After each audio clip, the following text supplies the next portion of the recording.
আমি আপনাদের বন্ধু মিতালি। আমার কুকিং ল্যাবে আপনাদের স্বাগত।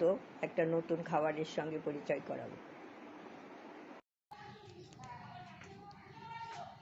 বন্ধুরা, আশা করি ভালো আছেন।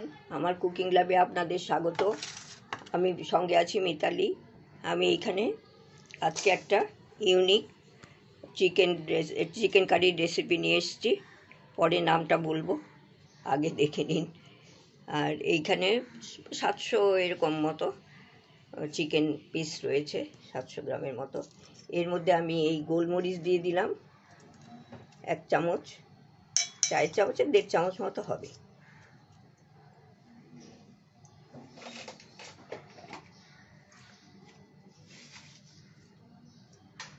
নুন দিয়ে দিলাম, আর আমি টক দই দেব।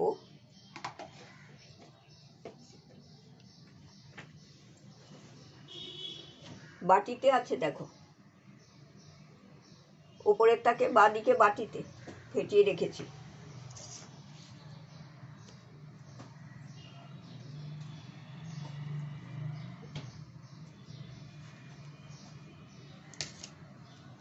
এই টক দইটা দিয়ে দিলাম, ফেটিয়ে রেখেছি আমি।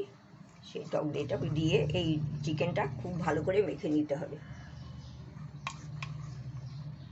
মেখে আমি আধা ঘন্টা রেখে দেবো। আরও বেশিও আপনারা রাখতে পারেন, যার যেরকম, একটু বেশি রাখলে বেশি ভালো হয়। এটা ভালো করে মেখে ঢাকা দিয়ে আধ ঘন্টা মতো রেখে দেবো। তারপরে মূল রান্নায় আবার যাব।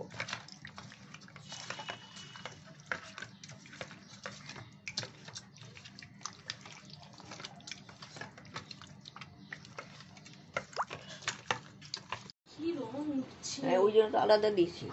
ওটা কিছুর সাথে দিইনি, কিছুর সাথে দিইনি, ওটা আমি এমনি ঝুলিয়েই রেখেছি।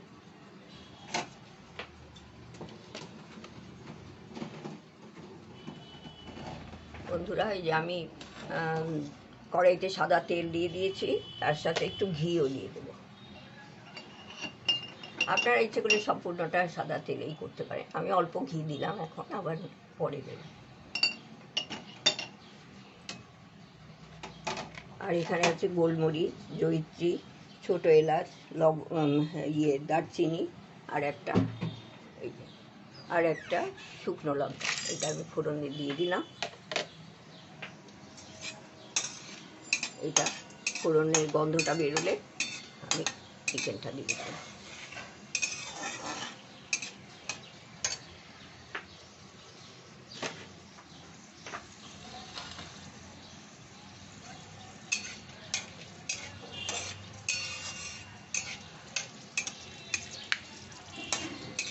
গন্ধটা বেশ ভালোই বেরিয়েছে। এখন আমি এই ম্যারিনেট করা চিকেনটা দিয়ে দেবো। আধা ঘন্টা হয়ে গেছে।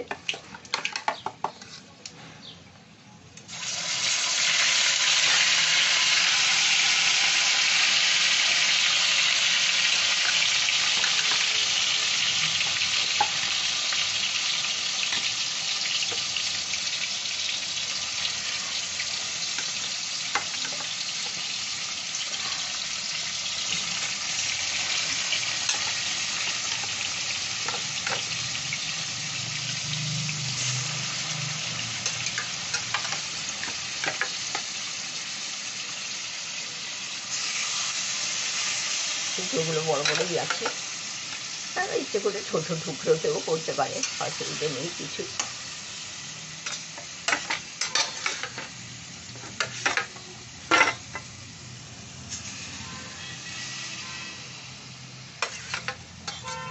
সবগুলো দিয়ে নিলাম। এক হাতে করি তো, ওই জন্য একটু অসুবিধে হয়। আপনারা একটু মানিয়ে নিলে এগোতে পারবো। এটা একটু মাঝারি আছে, এটা কষে নেব খুব ভালো করে। কষে নেব।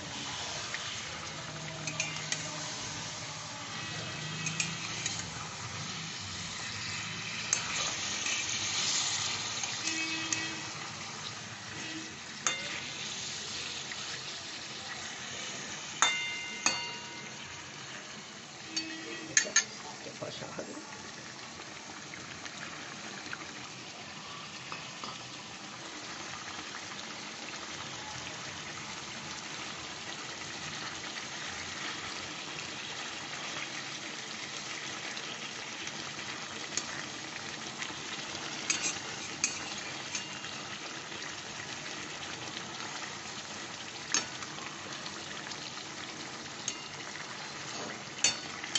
এটা একটু হোক, ঢাকা দিয়ে দিতে হবে।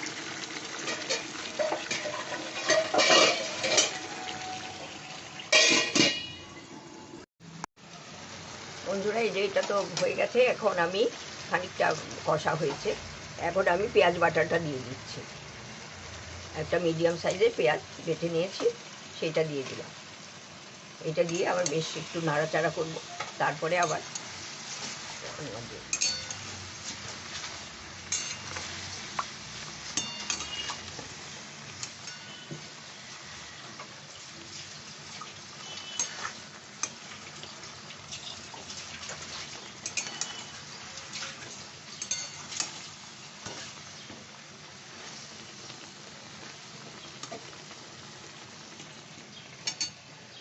আর এখন আমি এখানে আর আদা বাটা দিয়ে দিচ্ছি। 1 চামচ মতো আদা বাটা দিয়ে দিলাম, আর 1 চামচ রসুন বাটা দিয়ে দিলাম। এই যে 1 চামচ রসুন বাটা দিয়ে দিচ্ছি।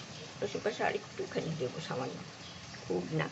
এটা এবার আমি একটু কষে নেব ভালো করে, একটু আঁচটা কমিয়ে কষবো।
এটা তো বেশ ভালো কষা হয়ে গেছে, ভালোই কষা হয়েছে, দেখেছেন। এই যে এখানে আমি একটু জল দিয়ে সিদ্ধ করতে দিচ্ছি, সামান্য সামান্য জল দিয়ে দিলাম।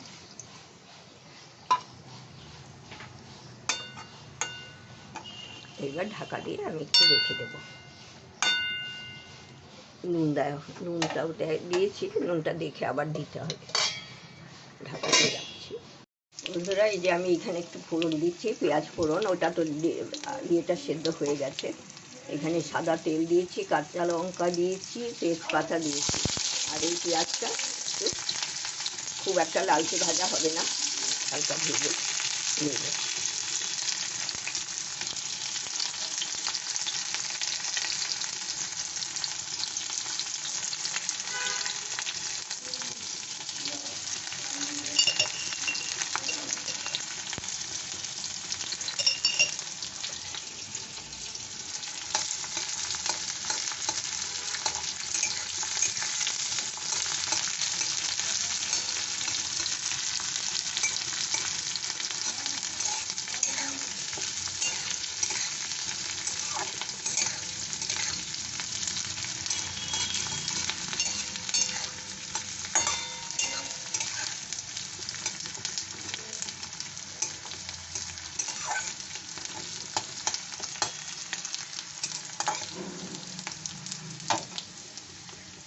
আর এখানে চিকেনটা তো সেদ্ধই হয়ে গেছে।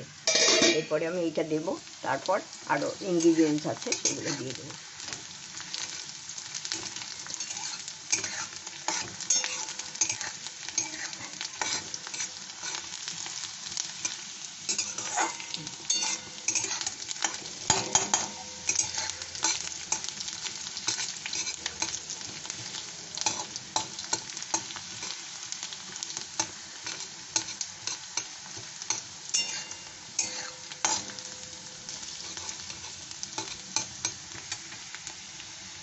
আমি এই যে পেঁয়াজটা যে ভেজেছি সেই মশলাটা আমি এখানে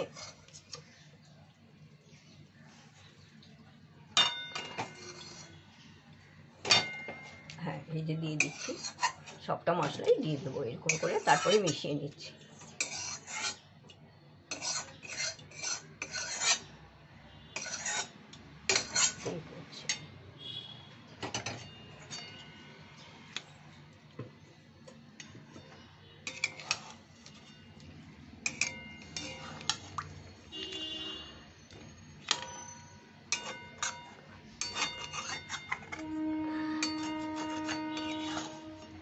এটা আমি মিশিয়ে এবার ফুটিয়ে নেবো আর একটু।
এবার আমি এখানে এটা ফুটে উঠেছে,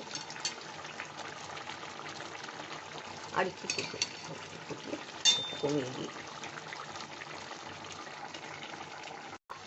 বন্ধুরা এই যে আমি কাজু বাটা, শুধু কাজু কয়েকটা বাটা দিয়ে দিচ্ছি, 8-10টা কাজু বেটে রেখেছি, সেই বাটাটা দিয়ে দিলাম। আর এর মধ্যে একটু জল দিয়েও আমি দিয়ে দিচ্ছি, কারণ কাজু বাটাটা দিলে খুব ইয়ে হয়ে যায়, তাড়াতাড়ি নিচে ঢেকে যায়, তাতে একটু জল দিয়ে নাড়াচাড়া করতে হবে। একটু জল দিয়ে দিচ্ছি।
এই কসুরি মেথিটা আমি হাতে ঘষে রেখেছি, বাটি করে রেখে দিয়েছি, এটা মিশিয়ে দিচ্ছি। এটা দিলেও সুন্দর একটা গন্ধ আসে, তো খুব ভালো হয় কারিটা খেতে।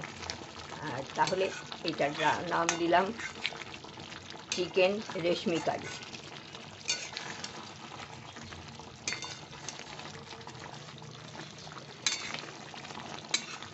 এটা একবার বন্ধ করে দিচ্ছি, স্ট্যান্ডিং টাইমে রেখে তারপরে ফিরে আসছি।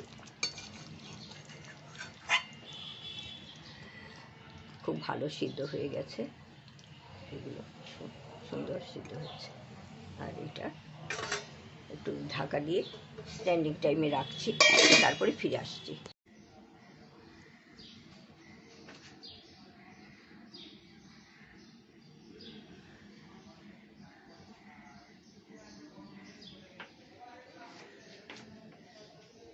বন্ধুরা, আমি এই যে সার্ভ করে দিলাম। আপনারা করবেন। এটার কিন্তু নান, তন্দুরি, রুমালি এইসবের সাথে খুবই ভালো লাগে।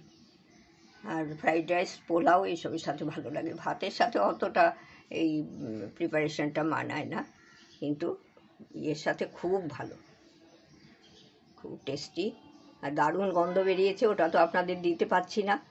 আপনারা করবেন, করে কীরকম লাগে জানাবেন। এটা হচ্ছে চিকেন রেশমি কারি। এটা দেখতে ওই ধরনেরই হয়েছে, খুব সুন্দর। রেশমি কাবাব তো করি, ওই টাইপেরই গন্ধ টন্ধ খুব ভালো বেরিয়েছে। আপনারা করে দেখবেন, আশা করি আপনাদের সকলের খুব ভালো লাগবে। গরম পড়েছে, খুব সাবধানে থাকবেন, ভালো থাকবেন। ধন্যবাদ।